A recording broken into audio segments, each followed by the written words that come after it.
Halo teman-teman Juventini, kembali lagi di Vincere News. Selamat bergabung juga nih untuk teman-teman yang baru aja bergabung ya menyaksikan kita di Suara Juventini. Perkenalkan nama aku Sonya, aku menjadi host di Vincere News kali ini dan aku akan membawakan berita-berita yang menarik ya seputar update dari klub bola kesayangan kita Juventus. Gimana teman-teman Juventini? Semangat dong pastinya untuk tahu apa aja ya update terbaru dari klub Juventus. Sebelum kita mulai, sudah ada pastinya dua narasumber yang menemani aku yang akan membahas nih topik-topik seru kali ini. Sudah ada Mas Paundra dan juga Mas Suryo. Kita sapa dulu dong teman-teman Juventini. Silakan Mas Paundra. Assalamualaikum, salam kenal. Gue Paundra Juventini dari Peru. Oke, Mas Paundra dari Peru nih. Kita lanjut untuk narasumber berikutnya. Mas Suryo, silakan perkenalkan Mas. Halo guys, Assalamualaikum warahmatullahi wabarakatuh. Salam sejahtera untuk semuanya. Om Swastiastu, Namo Buddhaya, salam kebajikan. Kenalin gue Suryo Juventus dari Gia, ya kan? Peru Gia. Nyambung dari Mas Ander tadi. Peru Ya, Gia. narasumber kita kompak ya. Yang satu Peru, yang satu ya. Yang pasti kita sih udah nggak sabar ya Mas ya untuk membahas topik-topik seru di Vincere News kali ini. Dan aku juga sudah ada membawa tiga topik ya, yang akan kita bahas satu per satu. Langsung aja ya kita bahas dari yang pertama nih. Kan masih berbau-bau rumor ya di minggu-minggu inilah ada rumor berita tentang bursa transfer pemain ya seperti itu sih seputar Juventus. Dan yang pertama sih pengen aku bahas ini tentang gelandang Juve. Ada tentang Locatelli yang diincar sama Marseille. Ya, Manuel Locatelli ini gelandangnya Juve ya. Dia tuh sebenarnya jago, tapi pas Allegri jadi pelatihnya tuh posisi dia agak agak kurang pas ya di klub ya. Iya nggak Hmm, sih Mas? ya. Ya sekarang katanya Locatelli ini diincar sama klub Marseille. Nah, di sini keunikannya ya, di klub Marseille ini pelatihnya itu De Zerbi. Pernah satu klub sama dia ya. Hmm. Gimana nih pendapatnya dari Mas Paundra? Iya, Dia kalau terlepas atau gimana? kalau gue sangat tidak setuju kalau Locatelli dilepas ya. Jadi berbeda dari Rabiot, Arthur ya yang tadi udah kita bahas. Arthur, Rabiot, oke kita lepas, kita jual. Tapi kalau untuk Locatelli, big no. Karena apa? Karena Locatelli ini bermain cukup perform di musim lalu bersama Juve. Mungkin kalau kalau bahkan gue kemarin sempat ngobrol sama Andar ya, ada di video-video sebelumnya tuh kita menyebutnya sebagai unsung hero gitu. Jadi ada pahlawan yang tidak kelihatan tapi sebenarnya nih orang tuh bisa apa bahasa lainnya tuh underrated ya, underrated gitu. Jadi orang banyak yang bilang kalau Locatelli jelek lah nggak bisa nge-build up serangan segala macam. Betul, memang dia punya kelemahan itu, tapi dia punya kelebihan yang tidak dimiliki gelandang-gelandang Juve lainnya punya gitu. Yaitu apa ya? Dia semangat bertarungnya tinggi, tacklingnya bagus, recovery ball-nya bagus, ngerebut bolanya bagus, markingnya bagus, dan area dia apa namanya skill kemampuan bertahannya itu bagus banget gitu. Itu kenapa kemarin Bremer tampil begitu hebat itu ya sebenarnya karena di cover Locatelli yang ada di depannya gitu. Memang kemarin kelemahannya Allegri menjadikan Locatelli sebagai regista ya, makanya kemampuan passingnya juga tidak sebaik Fagioli dan gelandang Juve yang lain mungkin. Tapi kemampuan bertahan dan kemampuan recovery bisa dibilang nih gelandang pengangkut air yang semat daya juangnya itu tinggi gitu. Gue melihat Locatelli itu Juve material lah. Jadi meskipun kedatangan Douglas Luiz, kedatangan Thuram, Fajoli mungkin tetap akan stay, kita tetap butuh paling nggak 5 gelandang ya, gelandang tengah gitu. Dan Locatelli ini bisa jadi mungkin apakah dia bisa masuk ke sebagai starter pemain inti atau tidak, atau seandainya dia pun jadi pemain cadangan, dia akan menjadi backup yang menurut gua cukup oke lah gitu. Jadi kedalaman squadnya bisa dibilang lebih baik daripada musim-musim Juve sebelumnya. Jadi gua big no banget kalau sampai Locatelli dilepas, meskipun ada bujuk rayu dari mantan pelatihnya ya, De Zerbi, ya pasti Locatelli punya rasa ini juga ya, punya rasa, wah ini gue pernah main sama De Zerbi, gue cocok nih. Udah gitu juga sekarang Juve kedatangan Douglas Luiz, mau ada Thuram lagi, mau ada Koop Miners, dan kemungkinan Mota juga bakal mainin Fajoli. Ya pasti dia ngerasa insecure. Tapi menurut gue Locatelli ini yang harus dilihat adalah semangat daya juangnya. Ini Vino Alevini Forza Juve sih kalau gue ngeliat Locatelli ya.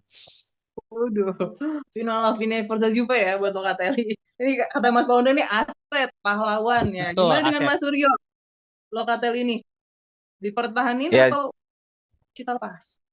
kita lihat gambaran gedenya dulu. Juve sebagai sebuah tim tentu memerlukan pelatih utama dengan skemanya dia dan polanya dia. Nah, seperti yang background gua belakang nih ya kan ada apa namanya muka kepotong gitu ya. Jadi ini masih menjadi misteri gitu. Kalau memang ada kabar yang beredar dari Marseille itu membutuhkan jasa Locatelli, gua tetap pada nggak ada pemain yang lebih gede daripada klub. Tergantung si belakang ini karena yang paling pertama dipecat ya si belakang ini yang jadi misteri ini. Pola permainannya gimana gitu dan gimana dia menentukan skemanya terhadap tim, pemain yang dibutuhkan atau yang oke menurut dia terhadap tim. Kalau memang datang Kepren, kemudian ada apa namanya? Fagioli dan ada Cobb Mainers dan Douglas Luiz gitu. Kalau gue sih oke-oke aja Locatelli dilepas selama harganya masih tinggi dan masih sesuai dengan kebutuhan Juve. Yang Juve butuhkan adalah saat ini adalah cash. Nggak ada pemain yang lebih gede daripada klub. Gue setuju Locatelli jual aja gitu Mbak Sonya.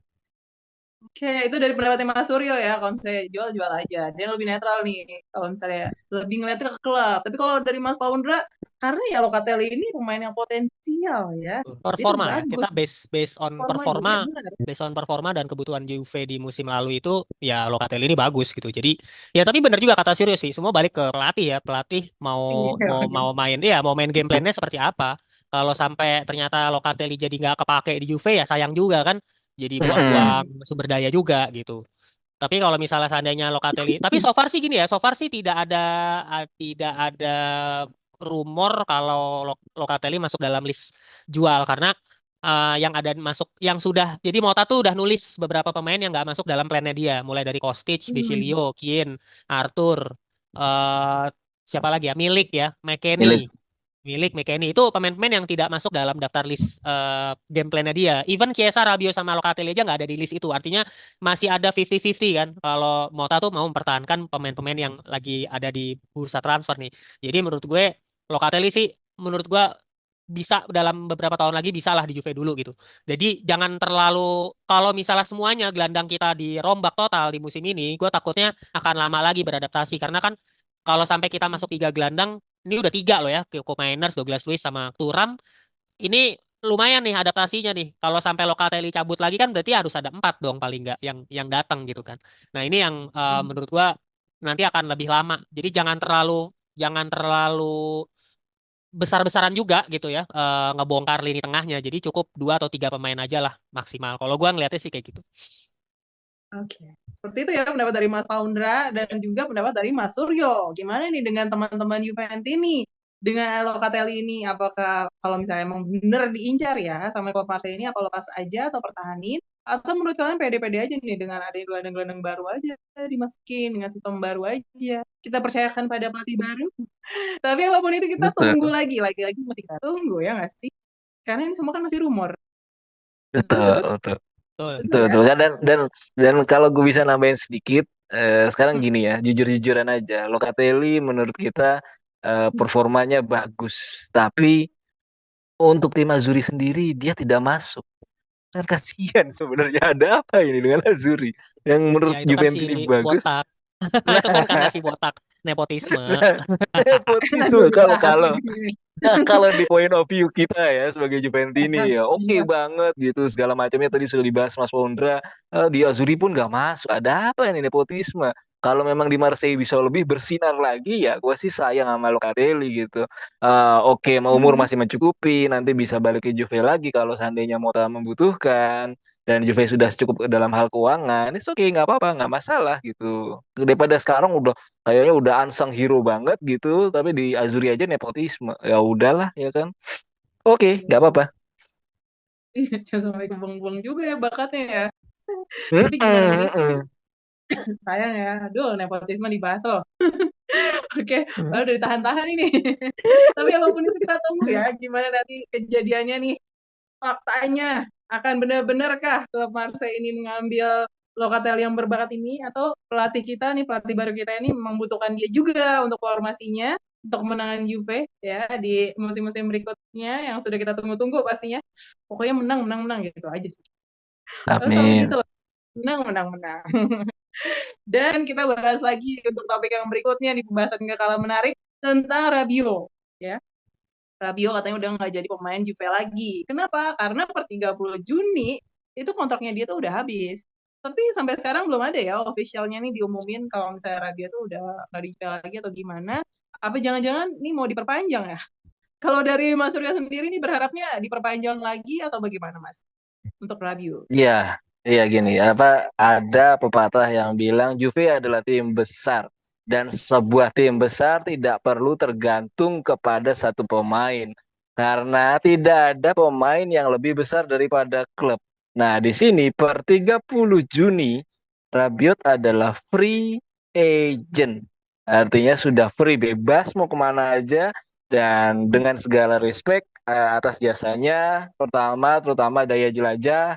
Kemudian yang kedua adalah ketahanan fisik, kemampuan dalam individu bertahan maupun menyerang, terutama dalam menyerang, dan konsistensi dalam injury, artinya jarang cedera. Nah, itu semua kelebihan yang dimiliki Rabiot. Kemarin sempat perpanjang 1 tahun dengan musim ini, dan ini sudah free agent, ya sudah gitu. Kalau memang sudah harus dilepas, lepas aja. Karena nggak ada pemain yang lebih besar daripada klub dengan segala hormat dan terima kasih atas jasanya. Grazie, grazie, grazie Rabiot. Biasa. Oke. Kalau dari Mas Surya nggak apa-apa ya, lepas aja ya. Mana tahu Nggak nanti apa-apa. ada jalan lagi Rabiot akan ada pengganti. Nah, kalau dari Mas Paundra nih berharap untuk dipertahankan lagi atau bagaimana nih untuk Rabiot? Ya, Rabiot ini statusnya kan per 30 Juni sudah habis ya. Jadi artinya di per 1 Juli secara de jure ya Rabiot sudah bukan lagi pemain Juve. Tapi secara de facto ya, Rabiot masih jadi pemain Juve karena apa? Karena proses kontraknya masih sedang dalam negosiasi, masih masih berlangsung dan belum ada statement resmi bahwa Rabiot itu sudah dirilis gitu. Jadi belum ada keputusan akhir bahwa Juve ini sudah tidak mau bekerja sama dengan Rabiot. Maka kita sekarang udah berpisah ya gitu. Belum ada pengumuman resminya. Jadi secara de facto ya Rabiot masih menjadi bagian dari kita gitu. Dan belum ada klub lain yang sign kontrak sama dia. Dan kalau tadi pertanyaannya apakah layak untuk dipertahankan? Jawaban gue sih sebaiknya sih sudah cukup ya bersama Rabiot ya karena Rabiot ini kan berharap gajinya juga sama kayak Chiesa gitu. Berharap naik dari 7 juta semusim jadi 7,5 bahkan terakhir katanya mintanya 8. Tapi 8 ya sempat 8 ya. Nah, kalau gue sih ya prinsip keadilan aja buat buat dari Juventus harusnya dari manajemen. Chiesa aja pemain yang ibarat kata key player dan paling berpengalaman dan paling berprestasi nih selain Pogba ya tentunya ya. Punya prestasi gelar Euro ya. Ini gak mau dinaikin gajinya gitu sama Juventus. Tapi Rabiot pemain kunci kedua ibarat kata dia minta naik gaji kok bisa Juve mau memenuhi kebutuhannya itu gitu. Artinya Juve harusnya secara logika dia nggak mau memenuhi tuntutan gajinya Rabiot gitu. Jadi kalau misalnya ngelihat Rabiot pengen naik gaji ya harusnya Chiesa juga naik gaji dong gitu. Kalau Chiesa nggak naik gaji ya harusnya Rabiot juga nggak naik gaji dong. Jadi Juve sepertinya mau memperpanjang kontrak tapi ya dengan syarat tetap stay gajinya di 7 juta. Nah, ada kemungkinan Rabiotnya ya nolak gitu. Jadi udah ada angka ancang-ancang buat buat buat pindah. Dan tadi gue setuju sama Suryo, ya tidak ada pemain yang lebih besar dari klubnya. Jadi menurut gue Rabiot ya secara dengan segala plus minusnya ya kita udah banyak bahas tentang Rabiot plus minusnya. Tapi kalau untuk masalah kontrak ini daripada berbelit-belit ribet apalagi eh, agennya ini ibunya juga katanya juga tuntutannya banyak. Ya Banyak. lebih baik kita kita lepas aja daripada nanti toksik di dalam kan. Jadi malah ngerepotin Juve-nya yang sebenarnya juga secara kontribusi juga Rabiot nggak maksimal amat juga gitu di Juventus. Jadi buat gue akan ada banyak gelandang seperti Rabiot lah apalagi sekarang gosipnya ada Cup Miners, ada Thuram yang akan masuk gantiin Rabiot. Jadi dan juga Fajoli juga udah balik dari Skorsing. Jadi harusnya sih ya gue sih udah say goodbye sih ya. Gue udah pesimis kalau Rabiot bakal memperpanjang kontrak. Oke, Iya, berarti dari dan Mas dan dan Paundra udah ada ya. Oke, gimana Mas Surya? dan gini, ini dalam ruang ganti pemain juga nanti kan menimbulkan iklim yang nggak sehat gitu. Semua orang punya ibu ya kan. Kenapa ibu lu doang yang diturutin kontraknya dalam tanda kutip? Iya, Iya iya. kan? Lo iya dong ya Semua kan. semua Ini sayang emak menimbulkan. ya. Semua Oh sayang emak iya nih. dong. Iya, Mas sayang. everybody loves it. His mom gitu kan already gitu. Terus kenapa cuma Rabiot yang diturutin gitu? Kalau kasarnya itu kan menimbulkan iklim persaingan yang ya diskriminatif lah. Kalau menurut gue sih ya udahlah ya kalau memang nggak mau dituju ya udah lepas aja. Betul sih. Nah, dari segi permainan mungkin ya udah cukup ya Rabiot ya. Mungkin nanti dapat lagi tempat yang lebih bagus. Dan tadi kata Mas Wondra juga, Mas Wondra udah kalau dari Mercato yang sekarang udah ada beberapa pemain juga ya yang masuk kriteria yang bisa ganti Rabiot ya, Mas. Ya salah satunya Douglas Luiz itu kan kita sudah mengamankan Douglas Luiz dan sekarang lagi selangkah lagi katanya kayak frame Thuram mau diambil. dan Koop Miners juga lagi dalam penjajakan. Jadi harusnya itu sudah cukup lah kita kehilangan Rabiot dan McKennie mungkin di musim ini. Gantinya ya 3 gelandang itu. Jadi menurut gue itu sudah lebih dari cukup lah. Ya. Karena kita butuh suasana baru juga sih. Ya nggak sih teman-teman Juventus ini? Kalian setuju nggak sih? Iya Kalau loh, misalnya kita perlu Rabiot itu upgrade ya. Kita perlu upgrade gelandang kita yang untuk lebih bertenaga dan lebih kreatif lagi kalau katanya Suryo. Betul. karena Betul, musim betul, depan betul. kita mau menang. Betul Lima sih. kok lima kompetisi loh ya kan harus Iya. bener-bener ini. Benar, dari keuangan juga Bener-bener. pertimbangan. Benar. Iya, tapi gimana nanti ceritanya? Kita tunggu aja ya kelanjutan dari officialnya gimana nih. Dia bakal benar-benar dadah atau malah tetap dipertahanin. Kalau mau dipertahanin ya ntar kita bahas lagi ya. Kalau sampai tetap dipertahanin. Oke, sambil nungguin komen-komen dari para teman-teman Juventus ini yang dari tadi udah dengerin kita, mungkin sambil komen ya. Kita bahas lagi nih topik berikutnya. Arthur. Jadi ada rumornya nih, Arthur sedang diincar sama klub Inggris. Aku pengen tanya nih dari Mas Suryo dan Mas Paundra ya, untuk Arthur ini, kalau dari segi permainan itu sebenarnya seperti apa sih Arthur? Apa hal menarik yang membuat dia sampai diincar klub Inggris? Kalau menurut rumor ya, mungkin ada pendapatnya dari Mas Suryo. Oke, sekali lagi ini kan karena dari Inggris, semoga dia bisa menjadi raja di sana. Kita ingat film King Arthur gitu, agak keluar konteks sedikit. Ya kita semua event ini sih berharapnya dia bisa bagus ya kada, ya kan nggak ada yang berharap dia jelek gitu mainnya. Cuman memang waktu di Juve ya kan dia dengan segala keterbatasannya dan cederanya serta pelatih yang pada saat itu mungkin tidak sesuai dengan style of play-nya dia, cederanya juga kebetulan ya itulah lumayan panjang. Dia dipinjamkan ke Fiorentina dan ternyata oke juga di Fiorentina. Lantas mempunyai forecast value yang oke di Inggris ya. Semoga dia bisa mengunuskan pedangnya layaknya King Arthur dan berharga mahal. Karena kita tahu Juve juga butuh cash ya kan. Ayo come on King Arthur, go ahead. Gue sih seneng-seneng aja kalau ada berita seperti ini. Karena King Arthur sendiri mungkin bisa cocok dengan iklim Liga Inggris atau IPL tadi Mbak Sonya. Kalau dari segitu ya, adaptasinya mungkin lebih bisa di Inggris ya, karena namanya Arthur. Iya, walaupun orang Brazil ya. Nah, kalau Mas Paundra gimana nih Mas ngeliat Arthur? Performnya ini sebenarnya gimana sih? Oke atau malah lebih sering cederanya? Ya, Gimana Mas? kalau Betul bakal diambil nggak sih ini sama klub Inggris? kalau di Juventus kan waktu itu Arthur sempat 2 musim kalau nggak salah ya. Dan performanya ya sangat jelek. Gue berani bilang secara subjektivitas penilaian gue, Arthur jauh dari ekspektasi kita semua gitu. Karena dulu waktu kita pertama kali Arthur datang ini kan dia di swap ya sama Miralem Pjanic gitu. Pjanic gaya mainnya gelandang, di playing playmaker yang pintar naruh bola ke depan gitu. Cukup kreatif juga. Nah, ketika ditukar ini kita melihat dulu Arthur ini dari Barcelona kan datangnya nih. Jadi ekspektasi kita tinggi nih. Wah, pasti gaya mainnya keren apa segala macam. Tapi waktu itu gue sempat ngobrol juga sama temen dari Barcelona, udah sempat ngewanti-wanti. Arthur tuh B aja gitu, biasa aja. Dia agak sedikit overrated. Dan ternyata benar ketika masuk Juve ya B aja gitu. Tidak ada suatu hal yang spesial di musim pertamanya bersama Andrea Pirlo ya waktu itu. Itu juga nggak ada hal yang spesial. 0 assist, ada 1 gol kalau nggak Ada salah. satu. Ada 1 gol itu pun deflect. Terus di musim berikutnya sama Allegri bener-bener hancur loh. Arthur udah nggak ada bersinar sama sekali dan akhirnya kalau nggak salah seperti pinjemin ke Liverpool.